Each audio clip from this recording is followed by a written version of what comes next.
E quando a gente pega o tema da crueldade em Arthur, ela é inseparável da ideia de corpo sem órgãos.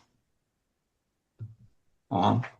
Essa noção de corpo sem órgãos, que é uma noção que vai ser muito desenvolvida pelo Deleuze e Guattari,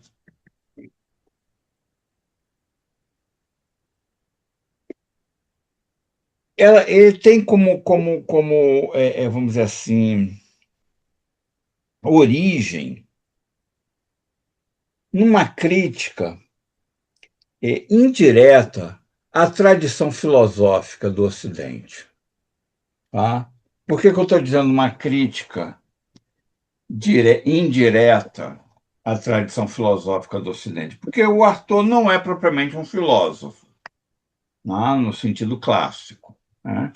Ele é um ator, um, um crítico do teatro, um, um dramaturgo, tá? E ele, no desenvolvimento das questões dele com o teatro, ele tem uma afinidade muito grande com a tradição filosófica. Aliás, ele entra num conflito com a tradição filosófica,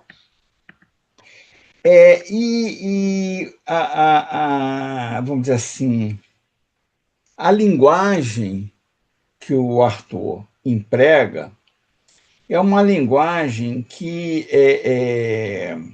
como é que eu posso dizer? Ela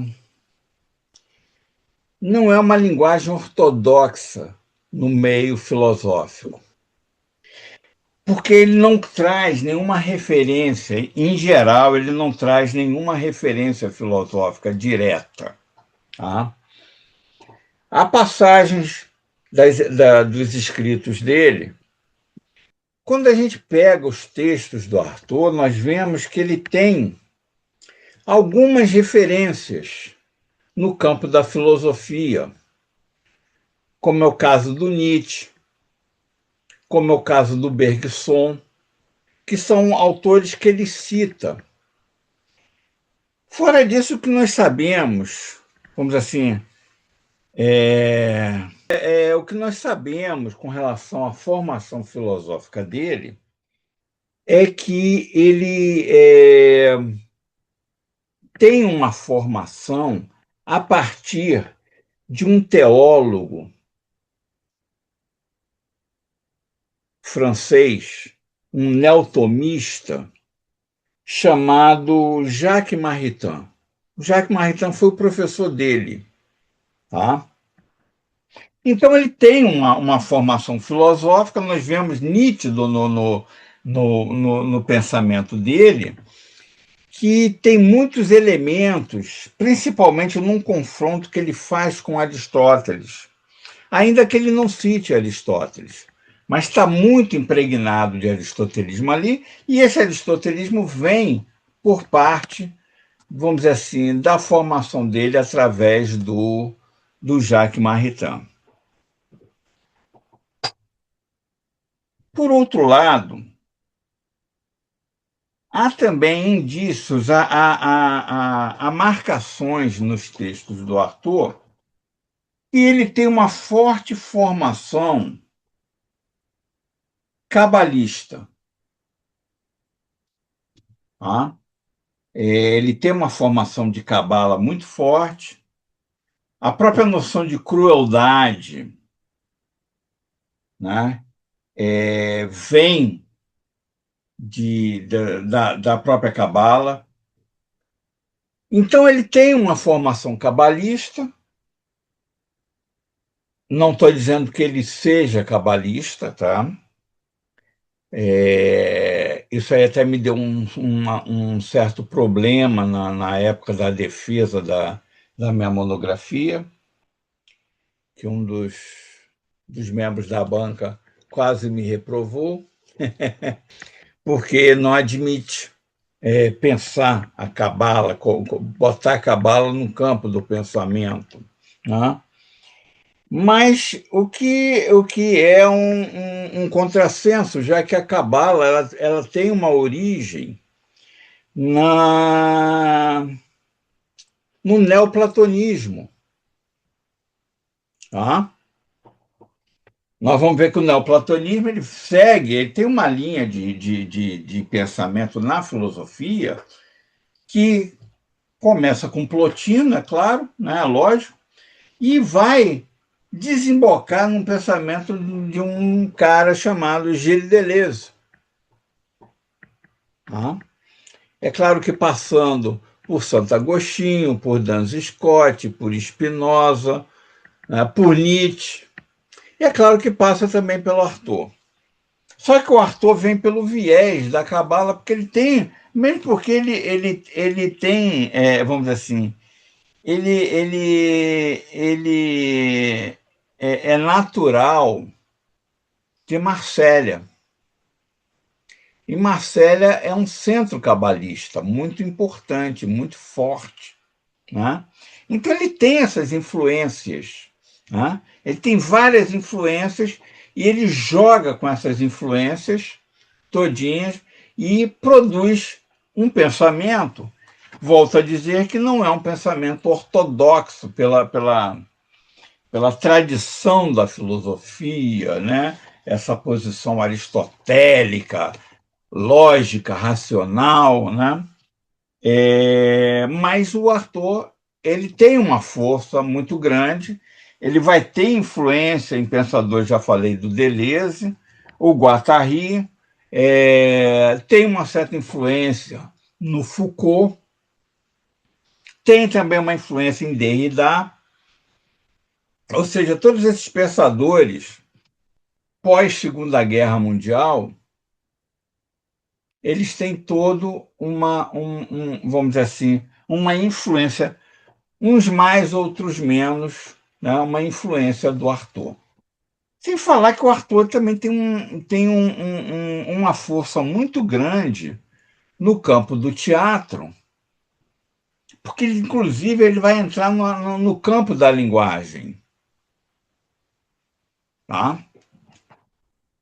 Eu estou fazendo essa introdução, apresentando o Arthur, né, porque é esse curso que eu vou começar mês que vem, né, dia 14, não vai se encerrar em dezembro. A minha ideia é continuar com o curso do Arthur no ano que vem. Tá? Então, nós vamos ter que entrar em questões de linguagem, como é que ele vai pensar a linguagem, quais são os efeitos das questões que o Arthur levanta com relação à linguagem, que vai influenciar trabalhos dentro do teatro, como no caso do Novarriná, do Eugênio Barba. Tá? Então, eu vou trabalhar essas questões, né? E, é claro, sempre com o viés da filosofia. Minha articulação é sempre com a filosofia. Tá? E é uma passagem do Para Acabar com o Juízo de Deus, tá? Que é essa emissão radiofônica chamada Para Acabar com o Juízo de Deus ou Para Acabar com o Julgamento de Deus. Tá? Mas é principalmente uma passagem que é intitulada A Procura da Fecalidade. Tá? Esse texto, né, Para Acabar com o Juízo de Deus, se encontra nas obras completas, no volume 13 das obras completas. Existe uma tradição, uma tradução espanhola que eu tinha, essa tradução, não sei o que eu fiz com aquela tradução. Tá? Não sei se existe em português. Tá? Então, eu vou traduzir direto e depois eu vou comentar em cima desse texto. Tá? São umas 4 páginas. Tá? Então, olha só. Lá aonde isto sente a merda, isto sente o ser. Aqui eu tenho que fazer um parêntese para explicar, né? Esse problema desse ça, esse isto, que em francês é ça, C cedilha A, tá? É o mesmo problema que nós encontramos na tradução do Antiédipo, do Deleuze e Guattari, quando eles começam, logo no primeiro parágrafo, e eles dizem: isto come, isto caga, isto fode. Que erro ter dito o isto. Essa é a tradução que nós vamos encontrar em todas as traduções. Só que existe uma questão, e aqui eu me refiro à tradução da Imago, que foi a primeira tradução do Antiédipo, que me parece ser a melhor tradução. Há uma série de dificuldades de se fazer a tradução. E uma delas é esse sa, porque gramaticalmente sa quer dizer isto. Tá? Então ele diz aqui, lá, o saçam, la merda, ou seja, lá aonde isto sente a merda, ça sent l'être. Ou seja, isto sente o ser. Seria esta a tradução, vamos dizer assim, literal. Só que ça em francês não significa só o isto. Ça em francês significa id, o id da psicanálise, ou podemos dizer o inconsciente. Tá? Então, quando Deleuze e Guattari fazem esse jogo com o ça,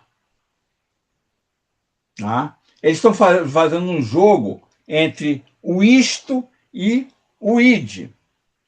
Só que é difícil você traduzir. Ficaria muito difícil eu colocar assim, lá onde o id sente a merda, fica uma coisa meio... Mas também o isto também fica uma coisa meio incongruente. Tá? Então, eu mantenho a questão gramatical aqui, mas fazendo a ressalva de que isto é o id, mesmo porque o Arthur tem uma influência, aliás, ele fez parte do movimento surrealista. Tá? Ele teve um contato muito forte com Breton, André Breton, né? Inclusive teve cisões ali entre eles, né? Mas ele vem por esse movimento. E o Arthur foi muito influenciado. Então, por isso que eu estou fazendo essa ressalva aqui. Tá? Porque o que ele está falando é de uma coisa que é justamente o campo do inconsciente. Então, só que o Arthur, e aí ele está marcando uma cisão com relação ao movimento surrealista, porque o movimento surrealista vai cair num psicologismo muito forte. E o Arthur, o pensamento do Arthur é um pensamento metafísico. Ele vai para um campo da metafísica, ainda que ele não cite, mas o que a gente vê é isso, que é uma questão muito forte. Por isso que eu, na minha dissertação de mestrado, eu não trabalhei a questão da crueldade como sendo uma metafísica da crueldade, como muitos autores, muitos trabalhos sobre o Arthur pensam a questão da crueldade a partir de uma metafísica da crueldade. Tá? Eu vou mais longe. Na minha posição, vamos dizer, pelos meus estudos, eu trabalho com a ideia de que o Arthur está pensando uma metafísica cruel. Aí a gente vai ter que entender, ao longo do curso, o que vem a ser isso, uma metafísica cruel, porque aí a gente vai ter que trabalhar, por exemplo, a gente vai ter que partir da questão da crueldade, por exemplo, em Aristóteles, que está numa posição radicalmente oposta com o Arthur